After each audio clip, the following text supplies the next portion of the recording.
Federico Bernal es bioquímico y biotecnólogo. Director general del Observatorio de la Energía, la Tecnología y la Infraestructura para el Desarrollo, Bernal es asesor en políticas energéticas del Senado de la Provincia de Buenos Aires y director editorial del Centro Latinoamericano de Investigaciones Científicas y Técnicas. Se desempeña como docente en diversas universidades del país y es una de las voces más consultadas por los medios en materia energética, política y economía, sobre lo que escribe habitualmente en los diarios Tiempo Argentino, Le Monde Diplomatique, Página 12 y en la revista Estrategia Energética. Entre sus últimas publicaciones se destacan Revolución Energética en la Argentina, Civilización o Barbarie, Malvinas y Petróleo, una historia de piratas y El mito agrario, una comparación con Australia y Canadá.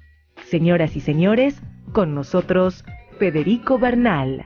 Bienvenido, ¿cómo te va? ¿Qué tal, Jorge? ¿Cómo estás? Te voy a hacer una pregunta rara. ¿Trajiste el frasquito? quedó en poder de la presidenta de la Nación. Recordamos un poquito cuál es esa historia del frasquito. Es un frasquito que se hizo muy famoso hace 2 años, 3. Fue en 2012, el 16 de abril, cuando la presidenta decide recuperar YPF. Ahí ella, en su discurso, ese maravilloso además discurso, se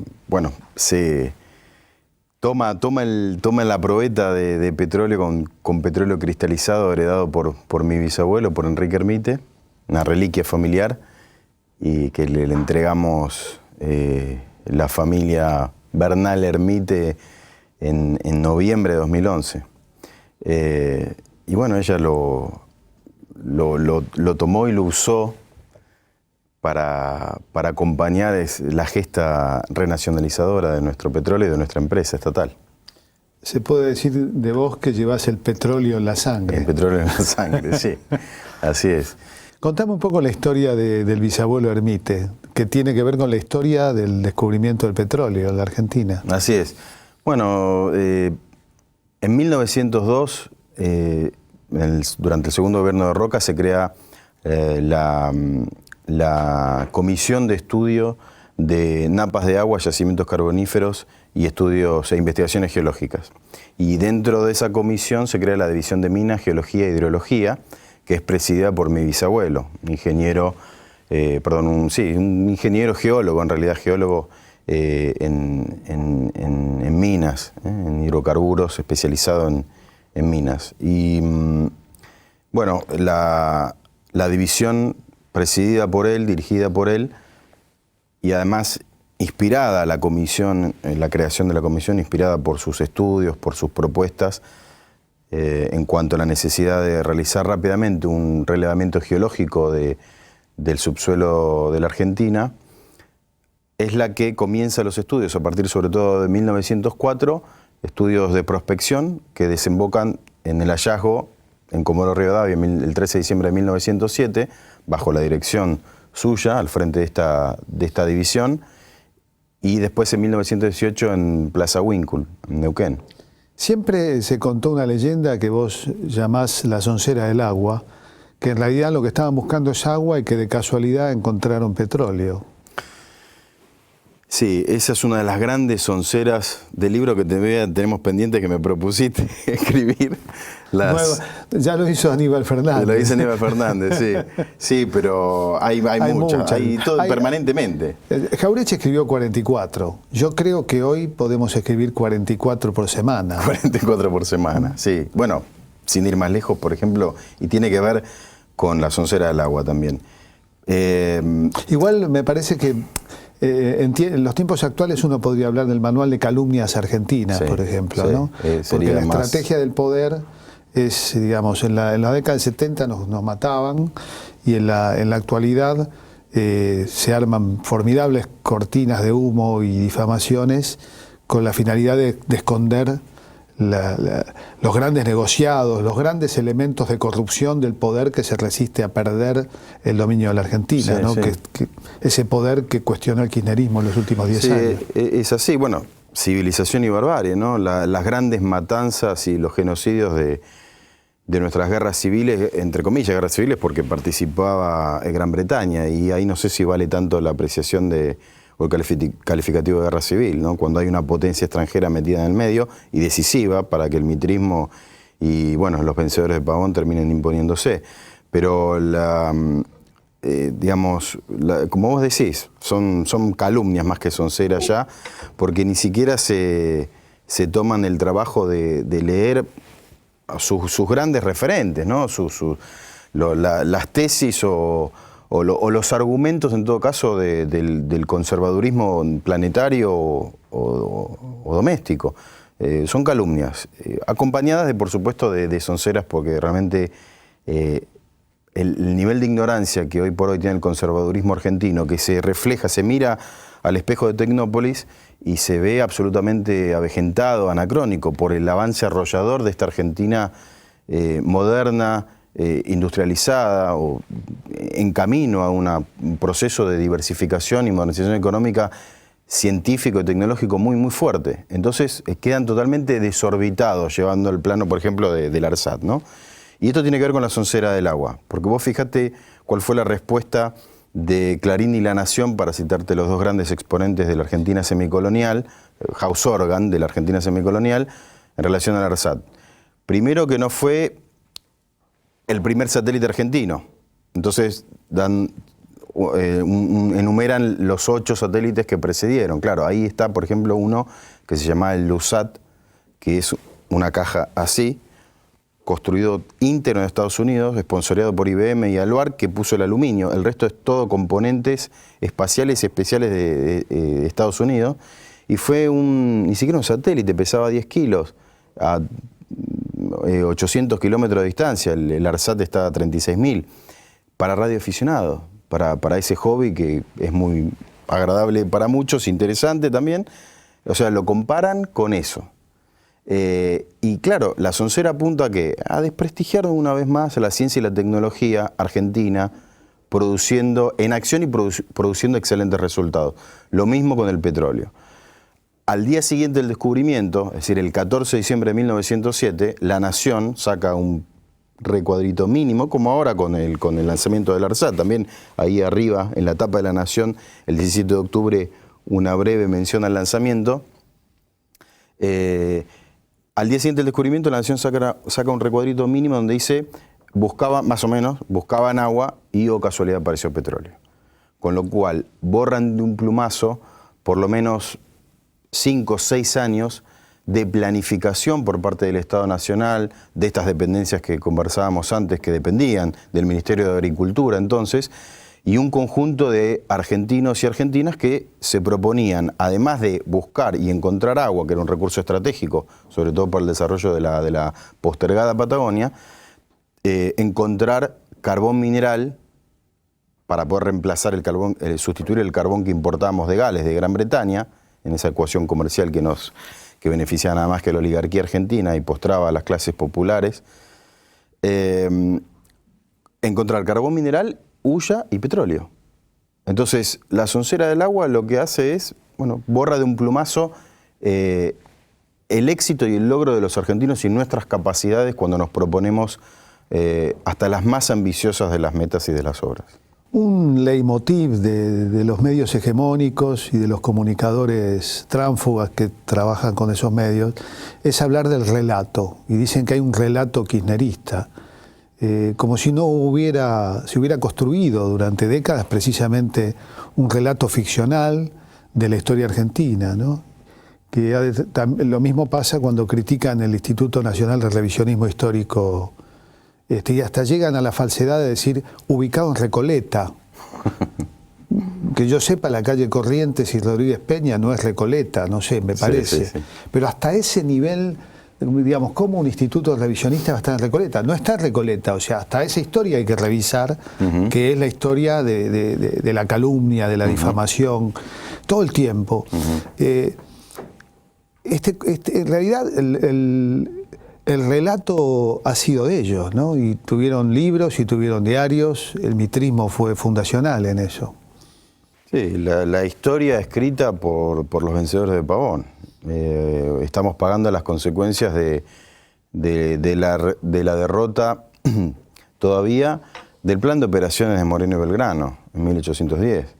La Revolución de Mayo fracasa, es derrotada. El plan de operaciones es derogado por el conservadurismo criollo, ayudado por supuesto por los intereses foráneos, sobre todo europeos, de Gran Bretaña. Y estamos pagando todavía esas consecuencias. La Revolución de Mayo fracasa y triunfa la contrarrevolución. Y nosotros vivimos, por supuesto, como decía el Colorado, ese ciclo de revoluciones y contrarrevoluciones que, al día de hoy, pero estamos todavía padeciendo el triunfo de los contrarrevolucionarios de Mayo, que después se profundiza con la victoria en Pavón, la masacre del Paraguay de Solano López y el genocidio de nuestros caudillos y las masas y las lanzas, también como decía el Colorado, del país profundo y autóctono. Aclaramos, el Colorado es Jorge Abelardo Ramos. Para nosotros es el Colorado. El Colorado. La historia continúa, ¿no? Porque en el Bicentenario, precisamente, bueno, este libro, Civilización o Barbarie, de la colonia a la revolución, Civilización o Barbarie en la Argentina del Bicentenario, es relacionar entre los hechos de una continuidad histórica que gira en torno al mito fundado por Sarmiento. Sí, mira, hay una de las frases que utilizo en el prólogo, que además va en introducción. El prólogo es de Enrique de Laclau. Ernesto Laclau. De Ernesto Laclau. El prólogo es de él. Notable. Y de Alberto Silioni. Y de Alberto Silioni, ahí va, sí, también iba eso. Bueno, nada, Laclau, enorme argentino intelectual del campo nacional que nos dejó hace muy poquito, y del ministro de Educación de la Nación, Alberto Silioni, comandando realmente una revolución educativa notable en la Argentina.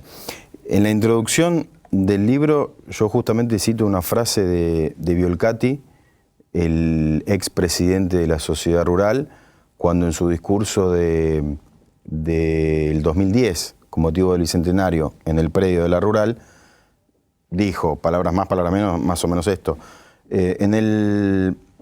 Primero, la necesidad imperiosa y urgente de volver a la Argentina del Centenario cuando éramos potencia y granero del mundo, ¿no? En ese mito y en esa soncera de la Argentina potencia en el Centenario, cuando si uno lee los informes de Vialet Macé sobre el estado de las clases obreras en la Argentina, ve que la inmensa mayoría del pueblo argentino estaba excluido y solo se beneficiaba de esa Argentina supuestamente pujante la élite, las clases dominantes tradicionales nuestras.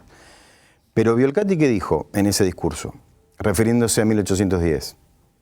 En 1810, los argentinos decidíamos cuestiones fundamentales, si ser españoles o ingleses. Textual.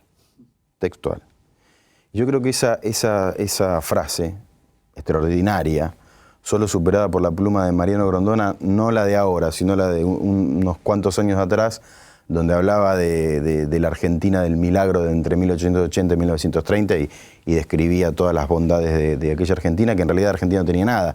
Victoriana en sus costumbres, alemana en su ejército, francesa en su cultura, la describía así, en el libro El Post-Kirchnerismo de 2009.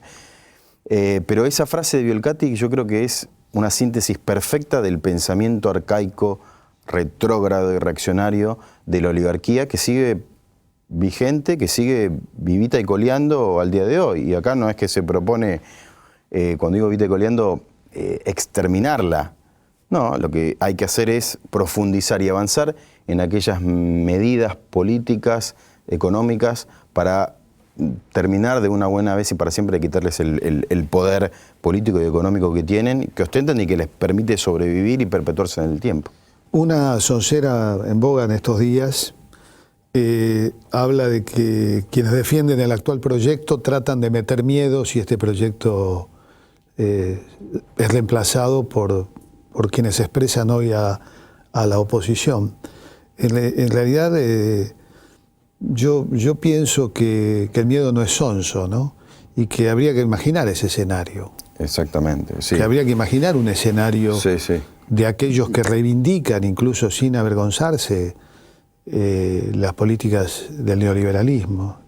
O aquellos otros que se enmascaran, que son como una versión disfrazada de antipolítica, ¿no? Casi todos tránsfugas. Muchos alegan ser peronistas o cantan la marcha. ¿Cómo ves esa situación? La soncera del miedo. Sí, yo creo que de ganar cualquiera de los representantes del conservadurismo argentino, y por supuesto de ahí en adelante, cuando empiecen a aplicar las políticas neoliberales que por ejemplo en Europa están haciendo estragos, realmente la austeridad, la política de austeridad y neoliberal mata. No solamente es perjudicial para la salud, sino que mata.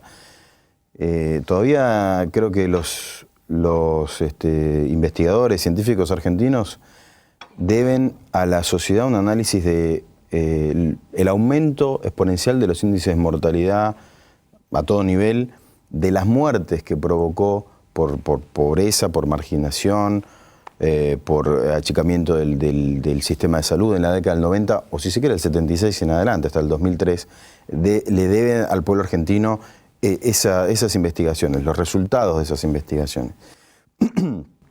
Y yo creo que lo que va a pasar es finalmente van a llevar a la práctica el ultimátum que Escribano y el Departamento de Estado le exigieron a Néstor Kirchner cumplir cuando asumió en 2003, que era la reivindicación de las Fuerzas Armadas genocidas, que eran las relaciones carnales con Estados Unidos, la apertura indiscriminada, la aplicación de ajustes con el pueblo como la válvula de ajuste, el encolumnamiento perfecto con el neoliberalismo planetario,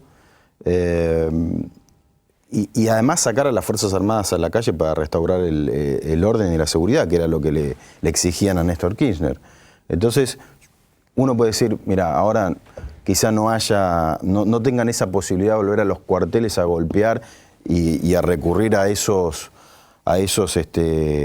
militares de las Fuerzas Armadas antinacionales, ¿no? Esa corriente que viene de Mitre, gestada, creada por él, pero bueno, la verdad que uno nunca sabe, y lo que sí sé es que ese ultimátum lo van a llevar a la práctica, y el pueblo argentino va a volver a ser la variable de ajuste para volver a convertir a la Argentina en la semicolonia que dejamos de ser a partir de 2003, semicolonia que precisa que sobren millones de argentinos, porque no puede haber una semicolonia si con 40 millones de habitantes, no puede haber una semicolonia que sea funcional a los intereses manufactureros de las potencias y al terrorismo financiero especulador de las potencias occidentales, si en esa semicolonia no sobran 20, 30 millones de argentinos. Yo recomendaría a los argentinos y argentinas que en todo caso no tengan miedo, que tengan memoria. Por lo menos los que tienen más de 25 años, los que no tenían 15 o 14 cuando estalló la Argentina, que tengan memoria. Memoria, sí. Y si la memoria viene de la mano del miedo, bueno, el miedo, vuelvo a decir, ayuda.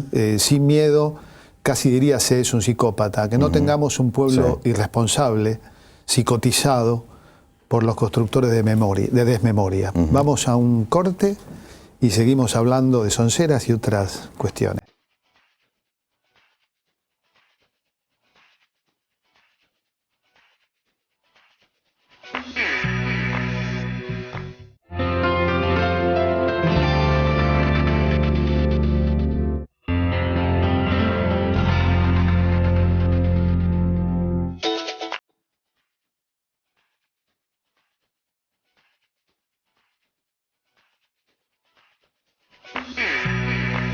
Una de tus preocupaciones que solemos leer en tus libros, en tus artículos, en Página, Miradas al Sur, en Tiempo Argentino, tiene que ver con la energía. Se habla mucho de la batalla cultural. Ahora, vos solés relacionar la batalla cultural con la batalla energética. Sí, porque, un poco lo que mencionaba antes, la irresuelta cuestión nacional, esta puja de proyectos políticos antagónicos. Yo escribía hasta hace un año y pico la puja entre modelos de país, y vos mismo me corregiste con toda razón que más que, digamos, que es de proyectos políticos, porque el modelo neoliberal o el modelo de país del neoliberalismo, eso no es un país, eso es cualquier cosa, es una republiqueta.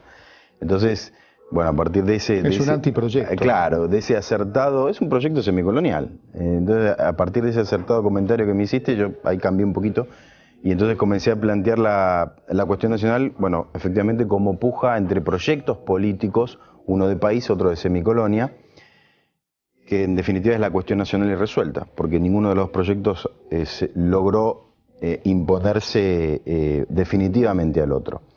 Y en ese dilema, en esa disyuntiva, entran a tallar todas las grandes cuestiones secundarias, aunque de importancia estratégica para el país, y todos los debates y las principales resoluciones políticas entran en esa puja.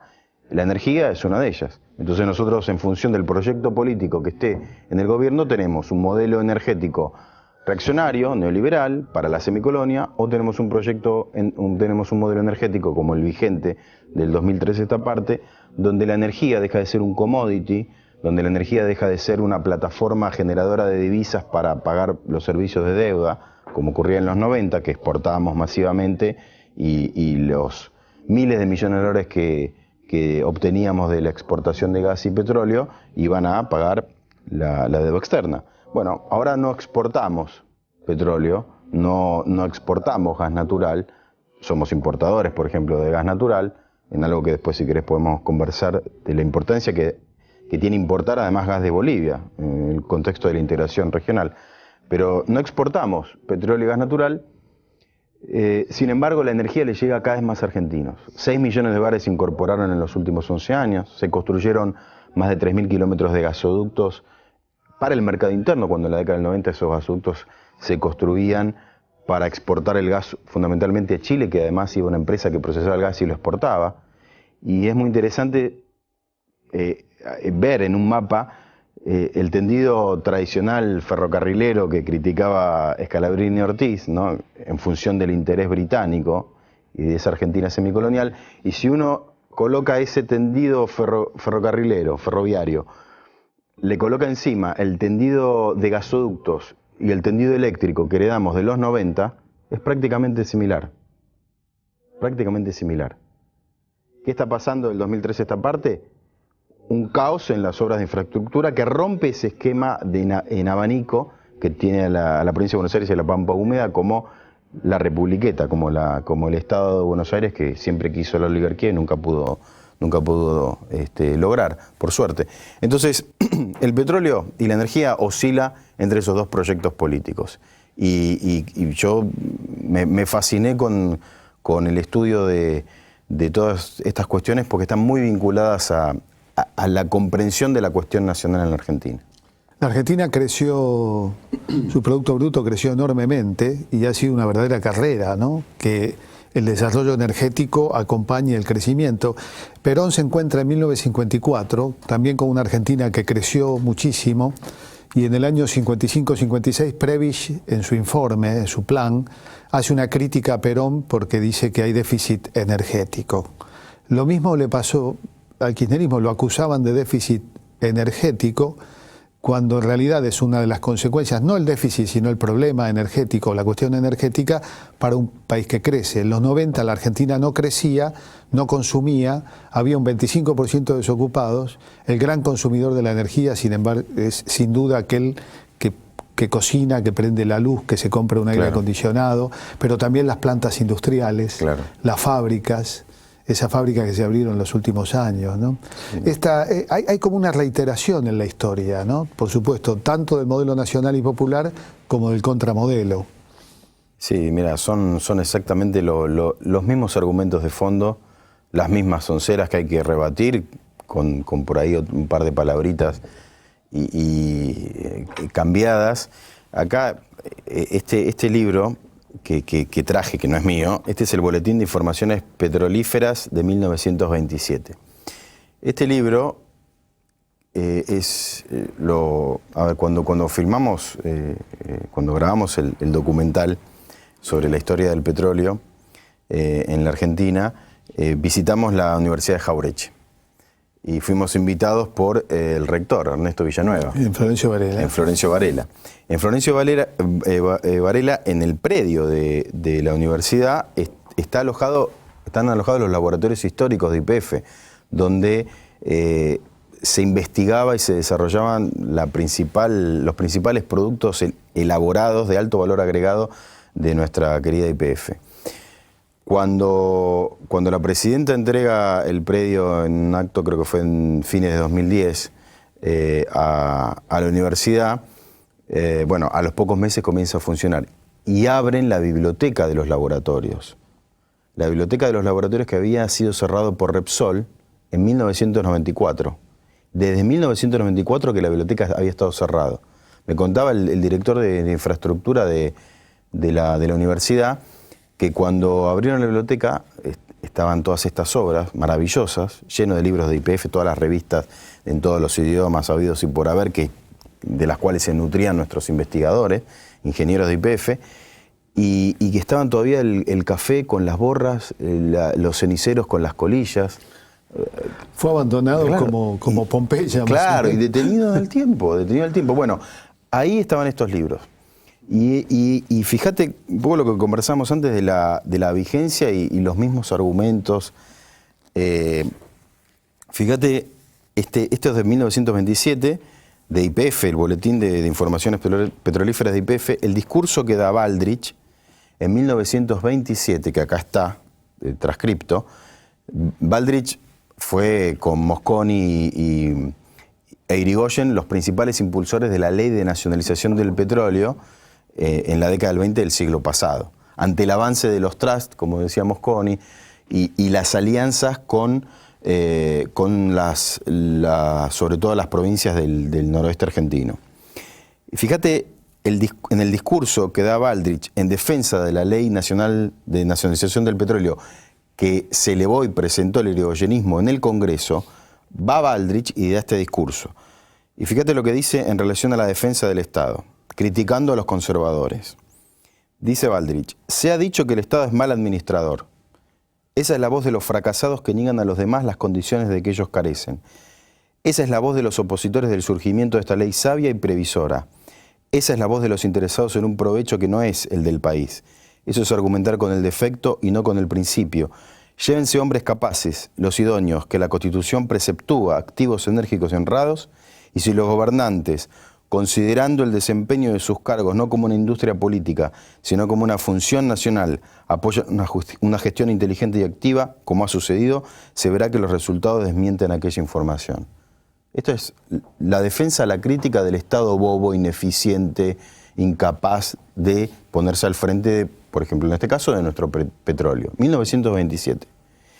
Y acá también en este libro hay un discurso maravilloso del presidente de la Federación Universitaria en defensa de la ley de nacionalización ante las críticas del famoso federalismo esgrimido por las provincias que se negaban al ingreso de YPF en las provincias porque les convenía negociar directamente con las extranjeras. Por supuesto, una provincia es mucho más débil que una nación. Exactamente. Muchas de esas grandes empresas tienen mucho más poder económico, una sola empresa que la provincia completa, ¿no? Exactamente, tenés, las multinacionales. Pero fíjate lo que es el discurso extraordinario. Leo algunos fragmentos. ¿Por qué? Porque ahora estamos con una nueva ley de hidrocarburos, donde por vez primera, desde la ley de privatización y federalización de YPF en 1992, se vuelve a colocar al Estado Nacional al nivel de las provincias. Se había perdido esa digamos, decisión estratégica y digamos, lo medular que tiene la negociación petrolera en el mundo es, en el caso de un país como la Argentina, que Estado Nacional y provincias petroleras actúen juntas, porque si no pasa lo que vos decís. Se sienta un magnate petrolero con el secretario de Energía o hasta inclusive el gobernador de una provincia petrolera y no es lo mismo que sentarse con el Ministerio de Planificación Federal o sentarse con... Además tiene que ver que los derechos en torno a petróleo, como cualquier otra cuestión, soja, petróleo o industrial, corresponden a la nación entera, sean o no petroleras las provincias. Exactamente. Porque hace el interés del común, ¿no? Exactamente. Bueno, iba a eso que está también en este discurso de 1927, porque lo que sucede con el federalismo, con la cuestión federal, también es una gran soncera.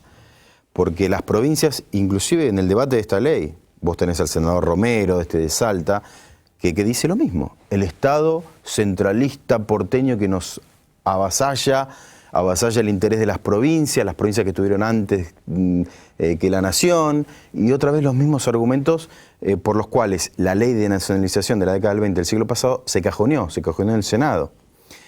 Y es el mismo concepto reaccionario de federalismo, donde en realidad las provincias que están esgrimiendo, lo mismo que los porteños con la aduana, el recurso, la riqueza, por el simple hecho de estar alojado en determinado territorio, le pertenece a la provincia o a la jurisdicción donde está alojado o pertenece geográficamente. Es decir, como las provincias petroleras tienen su petróleo, les corresponde a las provincias petroleras, lo mismo que la aduana y el comercio exterior con la ciudad de Buenos Aires, con el puerto de Buenos Aires. Y ahí hay algo muy interesante que tiene que ver con la soja que vos mencionabas, porque recién se rompe o mejor dicho, se plantea un debate profundo, serio, por parte del gobierno nacional sobre la cuestión federal con el Fondo Federal Solidario de la Soja, la soja se produce básicamente en la pampa húmeda.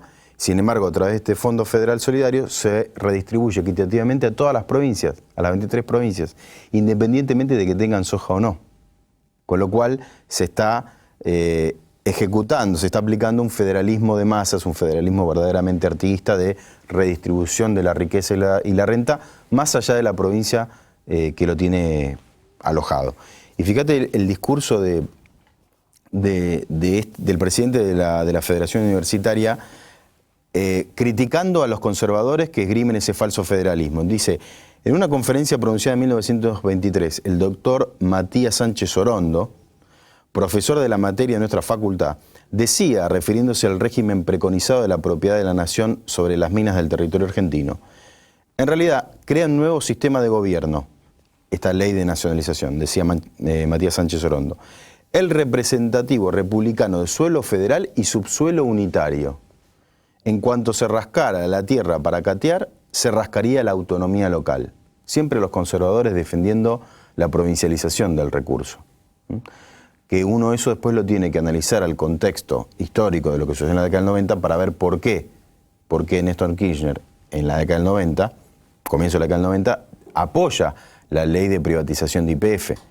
Teníamos una Santa Cruz, como la mayoría de las provincias, absolutamente postergada y no cobraba las regalías, porque YPF no se las pagaba, porque YPF estaba en la lona después del alfonsinismo. Y entonces le responde a Sánchez Orondo, el presidente de la FUA, en el discurso de apoyo a esta ley. ¿No es preferible acaso rascar la famosa autonomía local antes de que la desastrosa política de ciertos gobiernos provinciales lleve al país a un régimen que algún día podríamos definir como de suelo argentino y subsuelo extranjero? 1927. Claro, que lo que está en juego es eso. Exactamente. La debilidad del Estado. Incluso me parece que hay allí, si recordamos que años después de que se escribió eso, exactamente 12 años después, hubo una guerra del petróleo, la guerra del Chaco. Paraguayo-boliviana, donde la Standard Oil financia a Bolivia y la Shell financia a los holandeses y los ingleses financian al Paraguay, ¿no? Y fogoneada por Braden, ¿no? Braden era el agente de la Standard Oil. Así es. Y la Argentina conservadora, oligárquica, pro-británica, es la que apoya al Paraguay, lo que no impide, bueno, que el ministro de Relaciones Exteriores se lleve un premio Nobel, cuando era en realidad funcional a una de las dos potencias petroleras que llevaron a la matanza en los campos del Chaco a bolivianos, a hermanos latinoamericanos, ¿no? Y ahí y es muy interesante lo que está pasando con Vaca Muerta, porque la Argentina es realmente una Arabia Saudita en potencia más que Arabia Saudita, más que Venezuela. En realidad la principal reserva petrolífera del mundo es Venezuela. En el próximo bloque hablamos de Vaca Muerta y hablamos también de una manera progresista de cuestionar, progresista entre comillas, de cuestionar precisamente la soberanía energética argentina.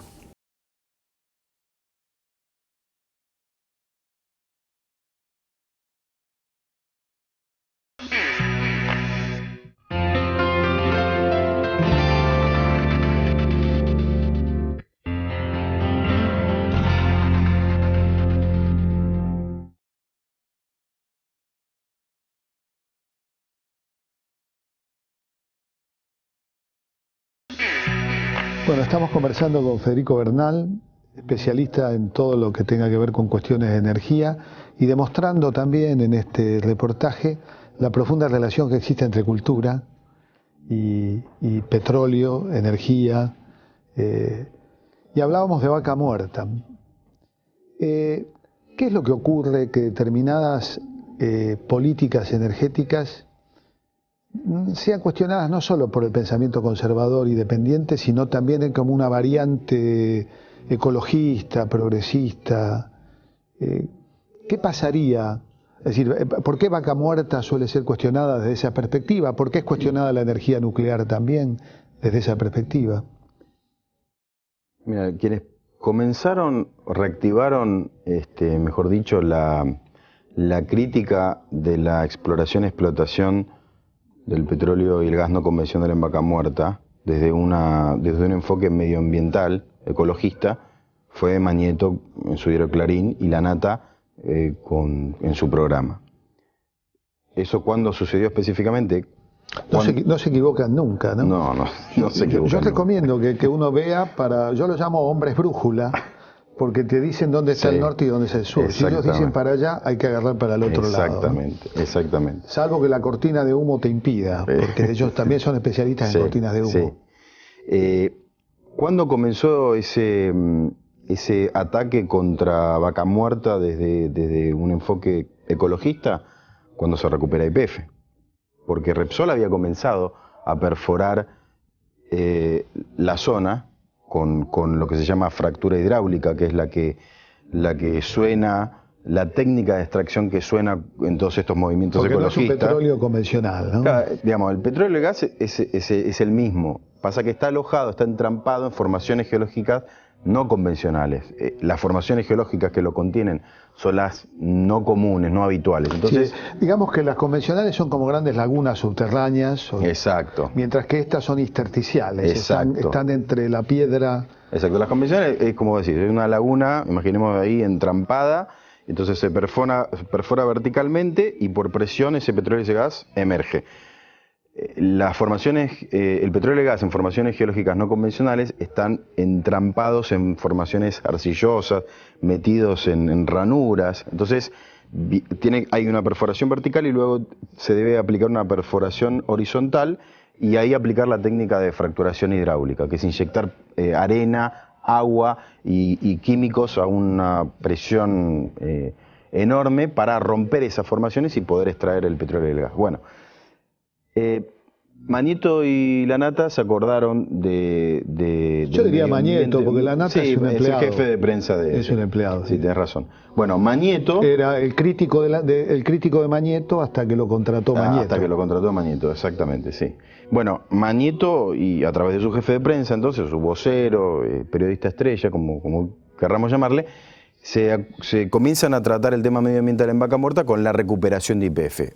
Todo lo que había dicho Repsol antes, ahí nada. Entonces traen el tema de Chevron en Ecuador, ¿no? Comienzan a asustar y por supuesto se prende a toda esa perorata, se prende ¿quién? Proyecto Sur con Pino Solanas, porque el ecologismo da muchos votos.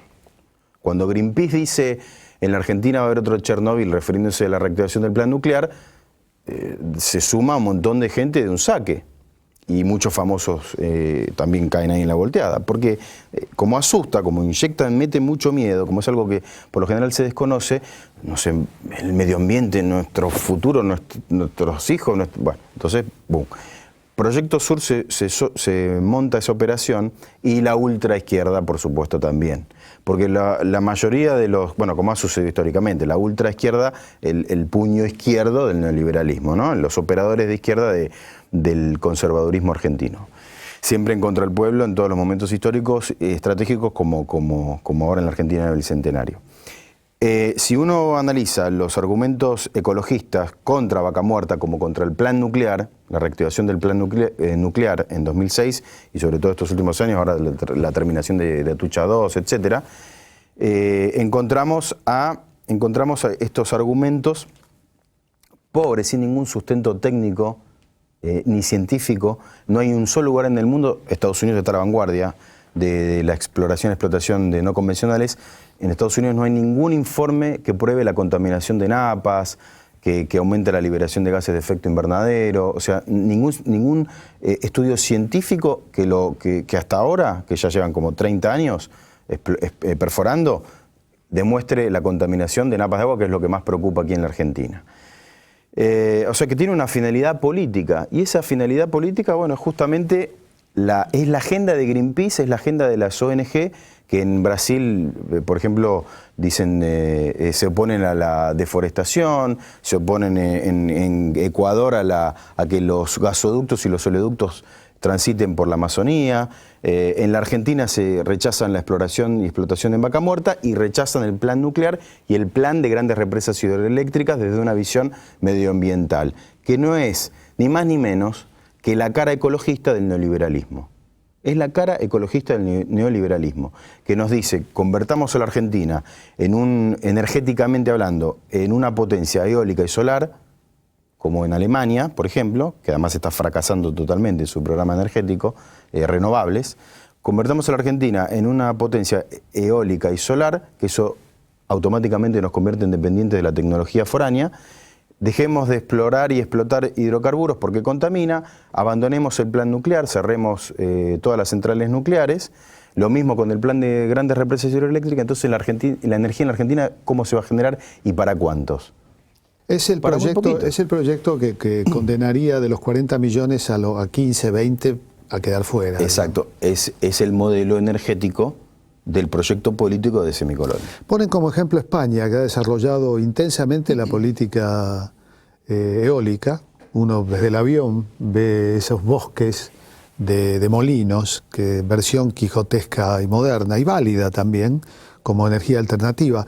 Pero suelen ocultar, vos lo subrayaste en una nota reciente, en Tiempo Argentino, de que España tiene 11 centrales nucleares. Tiene sí, creo que son 9 reactores nucleares. Reactores nucleares. Y no solo eso, cuando deja de soplar viento, porque el viento en un momento deja de soplar, España tiene que importar energía eléctrica de Francia. Que Francia además es el país líder en Europa en energía nuclear. Cerca del 80% de la energía eléctrica en Francia se genera con centrales nucleares. Y cuando hablamos de Chernobyl, ¿qué pasa? Porque Chernobyl es el cuco, también está el cuco de Japón, ¿no? De cualquier manera, Fukushima. Nosotros no construimos centrales nucleares en San Juan o en Mendoza, que son zonas sísmicas, se construyen en lugares que tienen otras características. Mira, vos fíjate dónde llega el miedo, que hace poquito estuvimos en la provincia de Formosa, porque en Formosa se va a instalar una planta química de procesamiento de dióxido de uranio. Esto es el combustible que necesitan las centrales para operar. Se va a estar en Formosa, y ahí está Greenpeace, y está la ultraizquierda, y está el movimiento ecologista asustando. Bueno, una de las charlas que dimos, informando en qué consiste el plan nuclear, en qué consiste una planta de procesamiento de dióxido de uranio, en qué consiste las centrales, bueno, etcétera, etcétera. Uno de los principales miedos o mitos es, se cree que un reactor nuclear es equivalente a una bomba atómica. Eso es el legado de Chernobyl. Y entre otras preguntas... ¿Qué es una central nuclear de primera generación? Bueno, sí. En el momento además de Tenía un tinglado de chapa de techo. Las centrales nucleares en la Argentina están consideradas entre las más seguras del mundo por la Organización de la Energía Atómica Internacional y son capaces de resistir el impacto de un avión comercial, de pasajeros. La cúpula esa que se ve. ¿no? de nuestras centrales. Chernobyl tenía un tinglado de chapa, ese era el techo.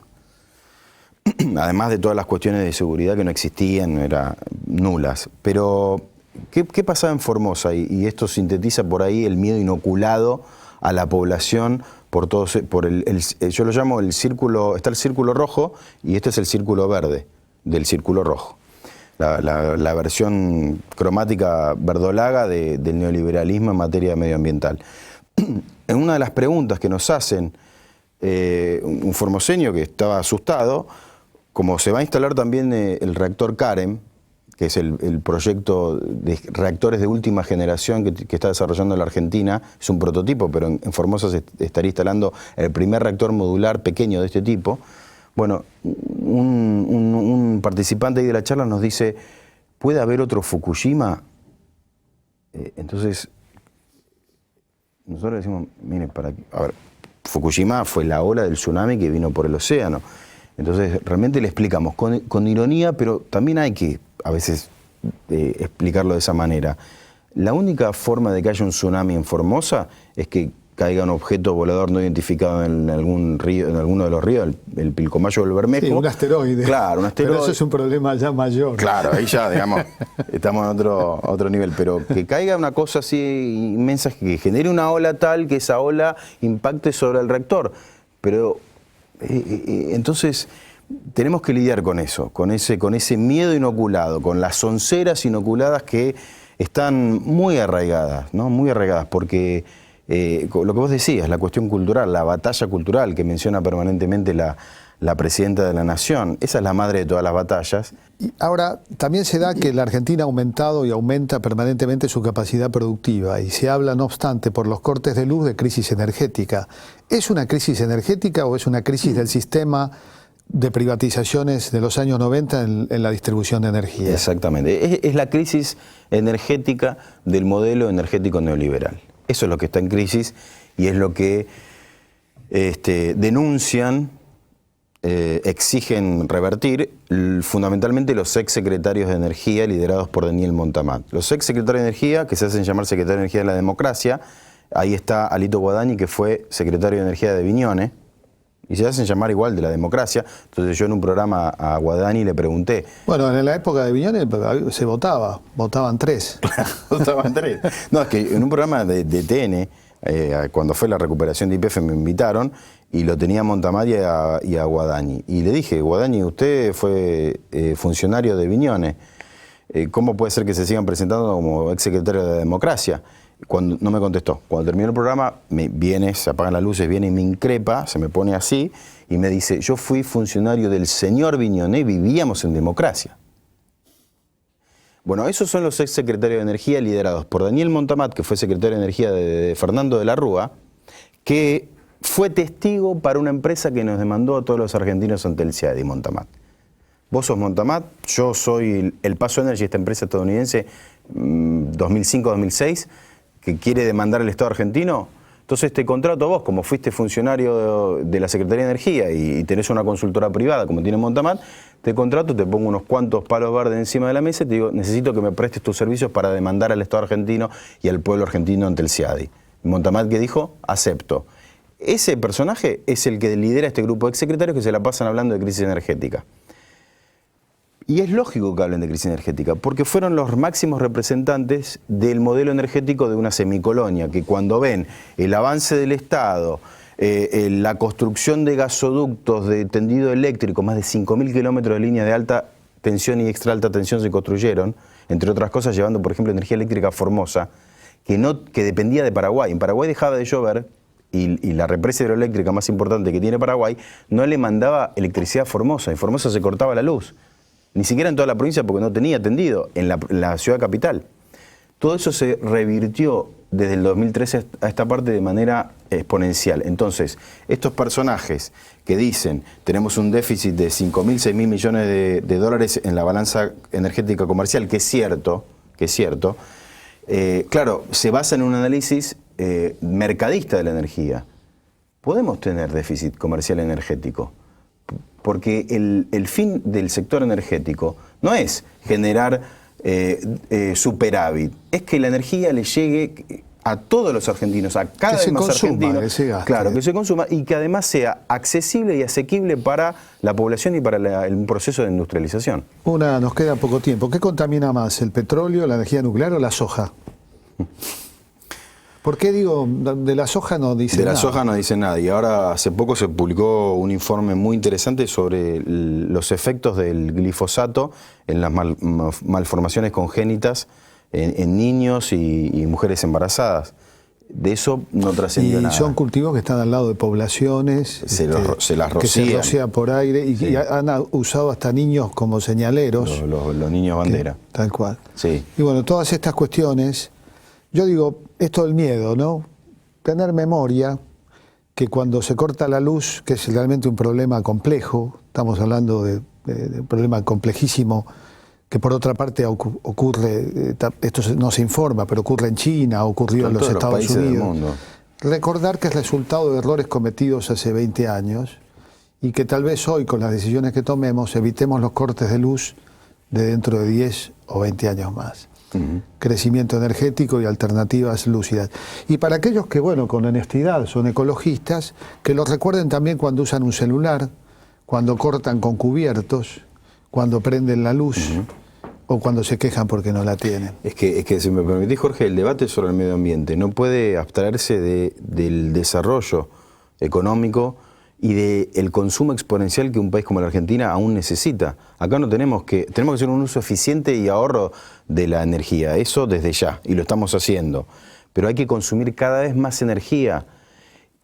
Y el gran desafío es cómo consumir cada vez más energía, cómo industrializarnos cada vez más en un contexto amigable con el medio ambiente, es decir, a través de fuentes energéticas que liberen cada vez menos dióxido de carbono, que es el gas de efecto invernadero más importante. Ese es el gran desafío, porque el principal problema del calentamiento global no son las ballenas, ni los pingüinos, ni las focas, es que se mueren millones de seres humanos por la contaminación del aire. La atmósfera en el planeta es una sola. ¿Cuáles son los países que más contaminan actualmente? China, Estados Unidos y la Unión Europea. China por el uso del carbón como fuente de energía. Pero China está aplicando la política nuclear más importante del mundo. Va a construir en los próximos años 20, 30 reactores nucleares nuevos. Y el otro país es Estados Unidos. Y el otro país es Estados Unidos, que está disminuyendo la emisión de gases de efecto invernadero por el boom del shale gas y el shale oil, del petróleo y gas no convencional. Pero ¿qué hace Estados Unidos? Se está convirtiendo en el principal exportador de carbón mineral porque le sobra, que es el más contaminante cuando se lo quema en una central termoeléctrica. ¿Y quién está convirtiéndose en Europa en el más contaminante? Alemania. Paradójicamente, es quien está impulsando la revolución verde, pero ¿qué pasa? Como está convirtiendo su matriz en dependiente de la energía solar y la energía eólica, a la noche, cuando deja soplar, la electricidad tiene que entrar por un lado, al carbón. Al carbón. Bueno, y quedaremos negros, todos negros, tiznados. Así es. Bueno, te hago entrega de ejemplar de Caras y Caretas. Bueno, muchísimas gracias. Que acostumbramos dar y que, bueno, revista que está saliendo actualmente por suscripción. Muchísimas gracias a vos. Jorge. Y nos quedaron temas, el mito agrario, Malvinas y petróleo, bueno. Qué bueno. Sí, para los que piensan que quedaron temas, que te sigan leyendo en Tiempo Argentino. En Tiempo, sí. Así que allí van a encontrar casi todas las semanas alguna reflexión lúcida sobre estas cuestiones. Gracias, Federico. A vos, un privilegio.